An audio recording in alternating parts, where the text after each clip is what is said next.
views expressed on the following program are those of the host and not necessarily those of staff, management, or ownership. Phoenix. Brother Mike back on the radio. Casa Grande, Prescott, Arizona. Hey, welcome to the program. Thank you for tuning in today. Today's Bible study. Assisted suicide is in the batter's box. It's up next. Hey, would you call somebody and tell them radio program's on? I'll do some announcements and stall for you. This is Brother Mike. I'm the professional counselor at the Arizona Deliverance Center in Central Phoenix. We're on 15th Avenue, just south of Osborne Road. The website, hardcorechristianity.com, has all of our ministry services. We have 2 live services every week. We have teaching and preaching and deliverance and healing at both of those services. They start at 7 p.m. on Thursdays and Fridays. I teach on Friday nights. You can join us on our Facebook pages. We have 2 of them, Hardcore Christianity, and the other one is Blessings, with testimonies of all the people who have been blessed and healed in the ministry. On the website, you can sign up for our next free seminar in June. It's at the end of June, the last Friday. You can also hit the PayPal button and send us a donation, as you've been doing for the last 16 years. God bless you for that. Feel free to contact Sister Karen. She's on the homepage of the website. She'll be happy to list your house for you and sell it for you. May God bless you. I don't take a salary in the ministry, so I live off my wife's earnings. Yep, I'm on the Working Wife program. Not too many people are privileged to be on that program. Yep, you had to work that one out. Yes, sir. I also have a ministry I send out. Send me an email, mike@hardcorechristianity.com, if you know someone who needs to be delivered but is too scared to come. I have a self-deliverance list. I'll send it to you. One for mentally ill Christians. The other one is for troubled Christians. Send me an email at mike@hardcorechristianity.com, and also send me your suggestions for radio programs or questions or comments you'd like to make. I'd be happy to receive them. Today's Bible study, assisted suicide. This isn't euthanasia, it's assisted suicide. Those are different. I did a radio program on both of these a few months ago. But today I want to focus on physician-aided assisted suicide. The United States is being overrun by Satan. It's unbelievable. Our society is transforming quickly to prepare itself to enter the tribulation, because we're at the very end of the dispensation of grace. The devil swept the country with gay marriage, transgendered issues. Pot is now legalized in almost every state. Pretty soon it'll be legalized for recreational use in almost every state. Sports betting has now been released by the Supreme Court. Sports betting is going to be a plague that you can't believe nor conceive. Illegal drugs and alcohol, of course, have always been with us, but those two have never been powerful enough to really damage the country and shake it to its core. So the devil just brought in all these other things, and now the next one on the list is euthanasia, and that will be coming after assisted suicide. Oregon has already passed a law. It's called the Death with Dignity Act, and that's been in place for over 10 years. They've had 3,600 people take advantage of that law and have killed themselves as of February of this year in the state of Oregon. California just passed that law, but the Court of Appeals in California struck it down. So California does not have the Die with Dignity Act, and that got struck down just last week. There are a bunch of other countries that have physician-assisted suicide: Switzerland, Canada, Japan, Germany, a whole bunch of others. The Netherlands has it, a few others. But the Dying with Dignity Act has certain provisions that you have to meet. And here's the prescription for it. It came into effect in 1994 in Oregon. The patient must make 2 oral requests to their doctor, separated by at least 15 days. Number 2, the patient must provide a written request to their doctor, signed in the presence of 2 witnesses. Number 3, the prescribing physician and a consulting physician must confirm the diagnoses and the prognoses. Number 4, the prescribing physician and a consulting physician must determine whether the patient is capable of going through the end-of-life procedure. And number 6, if either physician believes the patient's judgment is impaired by a psychiatric or psychological disorder, the patient must be referred for a psychological evaluation.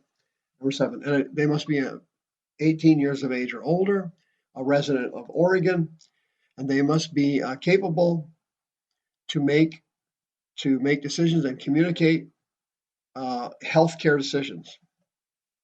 They must be diagnosed with a terminal illness that will lead to death. Here's the kicker: within 6 months. Within 6 months. You cannot take advantage of this law if you're going to live a year or two. They won't allow you to do it. You have to be dying or dead within 6 months. Well, a documentary came out, and it was heartbreaking. It's called Living and Dying, A Love Story, about a couple in Oregon. They're in Portland, and they were married for 66 years, and their name was Charlie and Francie Emmerich. He was a physician and used to be a missionary physician to India, providing free medical care over there. His wife went with him. She worked also in the medical field. And they were both, by all accounts, great people, religious people. I don't know if they were born again or not. I don't think so, but they were really good people. And the husband, Charlie, age 88, he'd been diagnosed with Parkinson's disease in 2012. He also had previously had prostate cancer and had heart ailments. His wife was essentially his caregiver, but she was 87 years old and had lymphoma in 2009 and also had a heart attack. And she had a bunch of different medical related problems. They were both in incredibly bad condition.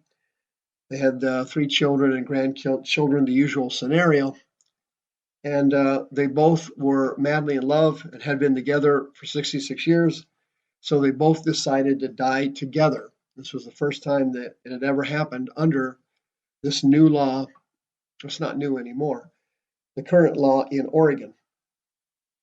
So they had a big family get together to celebrate their life with all their relatives.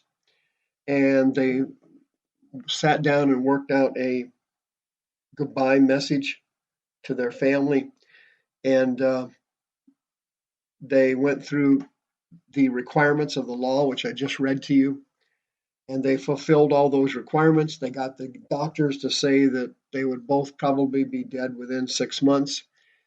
The wife's condition probably did not fit in that category. She could have probably lived longer than 6 months, but it was a close call.